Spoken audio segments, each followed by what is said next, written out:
Namaste, I am Pratibhakini. Welcome back to my channel. Do periods disrupt your regular dance practice?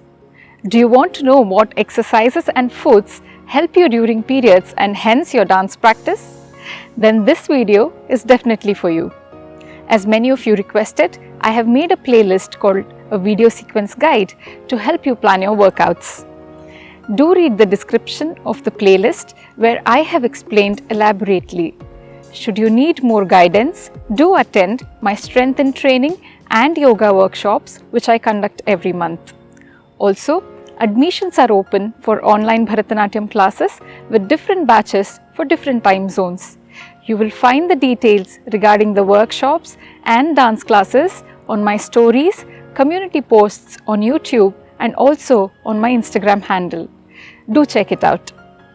As women, some of you may be taught to fight pain, push harder through that dance practice and refrain from complaining, while some of you may be told to not exert yourself physically. But are you really doing yourself any favor by pushing hard or even not moving at all? What is right and what is wrong? In the previous video, we saw whether or not it is safe to dance during periods, how much should you dance or exercise, what should be the intensity, how hormonal fluctuation affects your dance practice, and how to plan your dance training and workout around your menstrual cycle. If you have not watched the video yet, please go check it out. Link is in the description box below. As usual, I am going to share few useful tips, so do watch till the very end. Periods may have varying effects on your performance depending on various factors. Aspects like fatigue, mood swings, cramps, pain, low energy levels are difficult to measure and they differ from person to person. All these symptoms usually don't cause medical complications, but they interfere with our dance training or any physical activity. Fortunately, if you understand how your body reacts on a week-to-week basis, you can consciously curb emotional, physical, mental difficulties and plan when to give your body a rest. So here are some effective tips you can follow for less disruptive and less painful dance practice during periods. I am going to explain in the way I did in the previous video so that it is easier for you to map. So during week 1, the menstrual phase, you may feel bloated and begin to cramp as your uterus contracts to get the blood out. Prostaglandins are chemicals or hormone-like substances that cause blood vessels in the uterus to constrict, which prevents oxygen from reaching the womb's tissue, thus triggering pain and inflammation. These chemicals act differently on different people. The pain is mainly in the lower part of the abdomen but can go into the back and down the front of the thighs. Some people feel nauseous and a zillion other symptoms like vomiting and diarrhea. So what are the do's and don'ts? Tip number 1. Do some gentle exercise such as yoga to relax the muscles and improve blood supply to the pelvic area.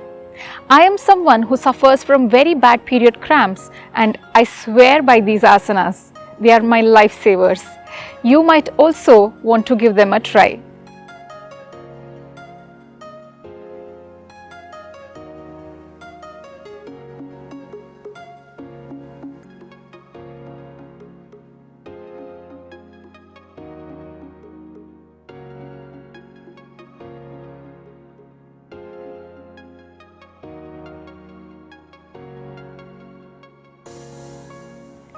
Tip number 2. Get enough sleep. Lack of sleep leads to stress, which then leads to secretion of stress hormone cortisol. Cortisol directly affects the pituitary gland that controls your hormone levels, and a hormone imbalance can lead to heavier and more painful periods. Tip number 3. Avoid salty food because they increase water retention and prostaglandin production. The more you retain water, the more you bloat, which causes painful period cramps. More prostaglandins equals more uterus contractions, which means more severe menstrual cramps. Tip number 4, avoid or at least reduce caffeine intake. Coffee, soft drinks and other caffeinated beverages can cause your blood vessels to constrict and decrease blood flow to your uterus. This lack of blood flow can cause your period cramps. Tip number 5, the age-old heat pack remedy on the stomach or lower back, or drinking hot water with ginger may ease discomfort. Tip number 6, if you have a low iron count in your blood, you may feel more fatigue than usual. So include iron-rich food like legumes, fruits like bananas, apple, pomegranate, dry fruits, beetroot, nuts and seeds. Tip number 7, your muscle may also feel tighter during this week, so you may need to drink more water to feel hydrated. Coming to the follicular phase, you may not feel as hungry during the day despite working out frequently.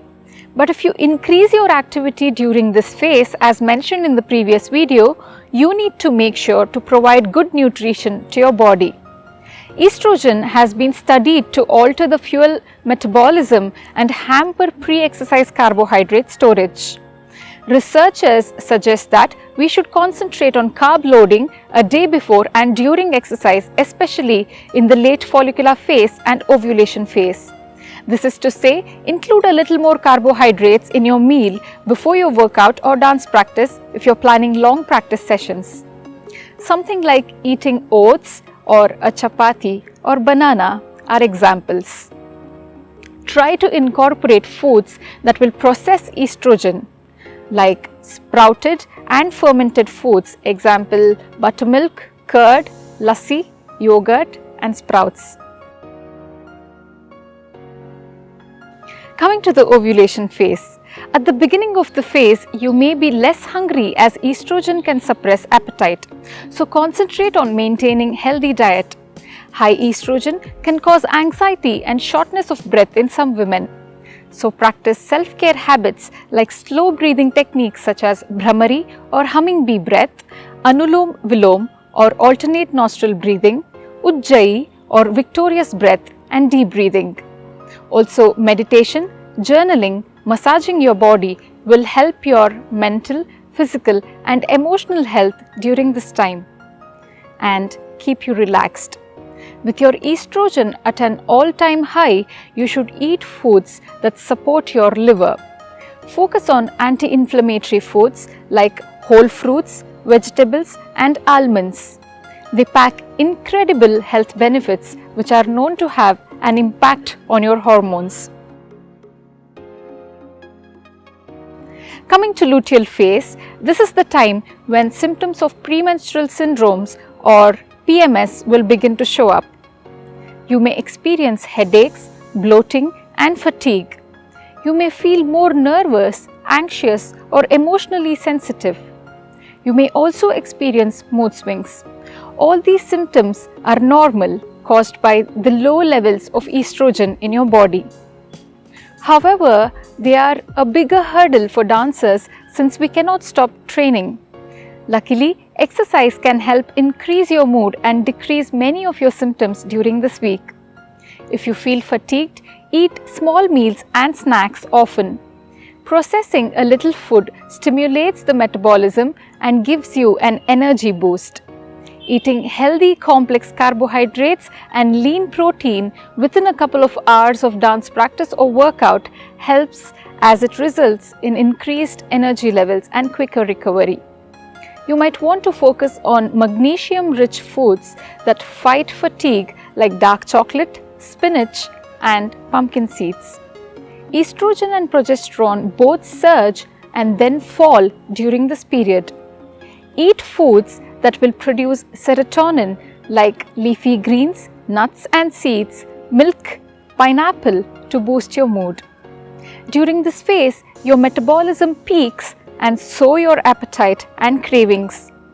Eating complex carbs and protein will make you feel satiated for a longer period and helps to avoid junk, processed food and sugary stuff which are not at all healthy.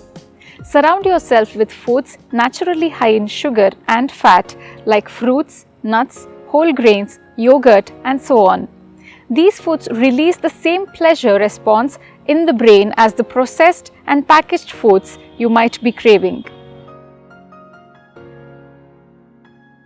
So what would you do if your menstrual cycle coincided with a performance?